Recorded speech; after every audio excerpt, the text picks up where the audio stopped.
Magandang araw mga kaibigan. Bigyan natin ng reaksyon, opinion itong post ang balita ngayon. Title, Hontiveros, nasaktan umano sa pagkakadawit ng mga kapwa senador. Wow naman! And the famous Best Actress Award goes to... Tila nagpahayag ng pag-alala si Senator Risa Hontiveros kaugnay sa pagkakadawit ng International Criminal Court kina Senator Ronald Bato de la Rosa at Senator Christopher Bongo habang bilang umano'y co-perpetrators sa kaso dulot ng war on pulburon ng nakaraang administrasyon. Sa isang panayam, sinabi ni Hontiveros na bagamat indictment pa lang umano ang issue at wala pang opisyal na dokumento mula sa ICC, hindi raw maikakaila na masakit ito. Oy, nasaktan daw. Masakit ito para sa Senado, lalo na't mga kapwa niya senador ang nasasangkot. Ito ang sabi niya. Ito na may international scope ay mahirap or even masakit na proseso para sa Senate. Pero kailangan naming harapin as an institusyon. Dagdag pa niya, naninindigan siya sa pahayag ni Senate President Vicente Tito Soto III na may tradisyon ang Senado na walang inaaresto sa loob ng sesyon. Sabi niya, may tradition when the Senate is in session, walang miyembro na ang inaaresto sa loob. Sa kabila nito, binigyan diin ni Hontiveros na personal at institusyonal ang bigat ng issue dahil aniya hindi lamang ito usapin sa batas kundi ng tiwala ng publiko sa Senado. Tanong, Senator Risa, kung ang war on pulburon ni Tatay Digong noong administrasyon niya ay nakasama sa maraming Pilipino, bakit ang kanyang anak ngayon nananatiling mataas ang ratings, nanatiling siya pa rin ang may pinakamataas na voters preference sa 2020 election? Mag-isip kayo. Si mga kakamping, Senator Franklin Drilon, si Senator Risa mismo umamin ng pinakamalakas na kandidato sa 2020 is si BP Sara. Kung masama pa yung ginawa ng kanyang tatay sa war on pulburon, dapat sana galit ang Pilipino sa kanila at dapat sana wala nang puwang sa puso ng mga Pilipino ang mga Duterte. Bakit mas marami pa rin ang sumusuporta sa mga Duterte? So, anong ibig sabihin nito? Yung ICC na yan is more, para sa akin, opinion ko, political maneuvering yan. Balak ng administrasyong ito na pulbusin ng mga Duterte para akala nila na mababalian nila ng spinal column ang Duterte, dudurugin para wala ng lakas sa 2028. Kaya yun, inuna nila si Tatay Digong. Ba't nagkakamali sila? Dahil sa ginawa ninyo kay Tatay Digong namin, lumalakas ang mga DDS. Sa ngayon, wala pang malakas na kandidato na pwedeng makatalo kay BP Sara. Ngayon, impeachment. Anong sabi ni opinion nito ni Attorney Guanzon? Ang nakikita niyang estratehiya ng mga anti-Duterte, bawasan ang mga senador na papabor kay BP Sara sa impeachment. Kaya yan, 3 senador sa minority is Codero, Villanueva, and Jinggoy. Yan. Dinidikdik sa kaso-kaso. Hoping na pag nakasuhan, wala na. Minusan na ang boboto sa acquittal ni BP Sara.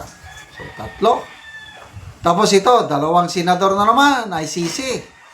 Hoping na magkaroon ng warrant of arrest.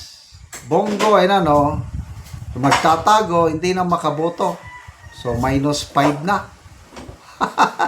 So, yung siyam na senador na minority, 4 na lang naiwan. But, kahit maalis nyo pa yung 5 senador na yan, sigurado na ba kayo na makukonvict nyo si BP Sara? Kailangan nyo pa rin ng 16 votes.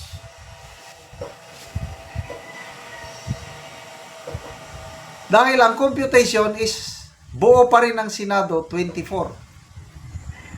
So, kailangan nyo 16 ba? Yeah, 16 votes. At si Senator Lacson na mismo ang nagsabi, and I agree, na kahit mawala sa pwesto si Bato at Bongo, kahit mawala yung tatlo, Escudero, Jinggoy, and Villanueva, mas mahirapan ang anti-Duterte forces na i-convict si BP Sara through impeachment, and I agree. 16 pa rin ang kailangan ninyo. Oh, so sino pa yung naiwan? So, kung -5, di 19 na lang. 19, ano? May 4 lang na senador na mag-acquit kay BP Sara. Pasado na. Oh, nandyan pa si Robin Padilla. Nandyan pa si Marcoleta. Nandyan pa si Senator Amy. Sino pa ba yung isa? Nandyan pa si Alan Peter Cayetano. So yung naiwan na nandyan pa si yung 2 Bilyar. Nandyan pa si Senator Pia. Kaya imposible hindi sila makakakuha ng 16 senators na mag-convict kay BP Sara. Kaya wala talaga, hindi nyo kayang patalsikin ang mga Duterte. Humanda kayo dahil uupo, babalik at babalik ang isang Duterte sa Malacanang sa 2028. Good luck po, Senator Hontiveros. Salamat mga kaibigan sa inyong pagsubaybay sa ating channel. Nakakatulong kayo ng malaki sa tribong Talanding ng Bukidnon dahil ang income natin sa channel na ito is pantulong po sa tribo. Namimigay tayo ng mga libreng yero at pako para makapagpatayo sila ng mas maayos na tirahan. Panoorin nyo ang video na ito. So karon mo na ni ang yero nga ipangatag namo sa mga tao. So muna ni sila.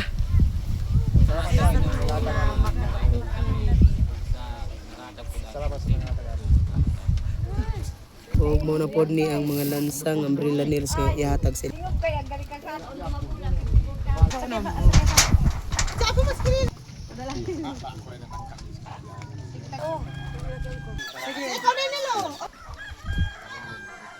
Walong ka pamilya ang nagkuha karon og gyero.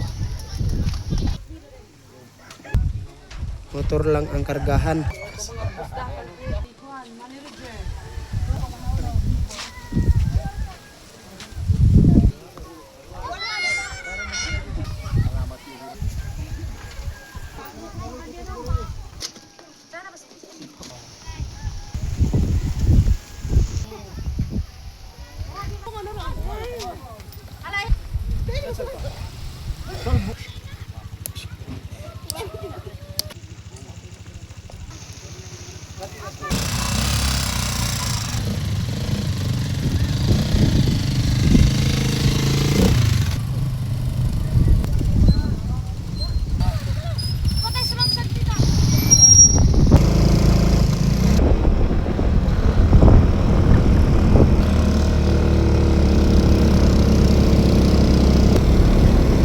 Karon abot na gyud ang yero.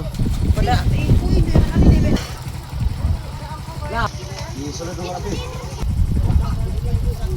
Kuna ni ang natagaan namo og yero.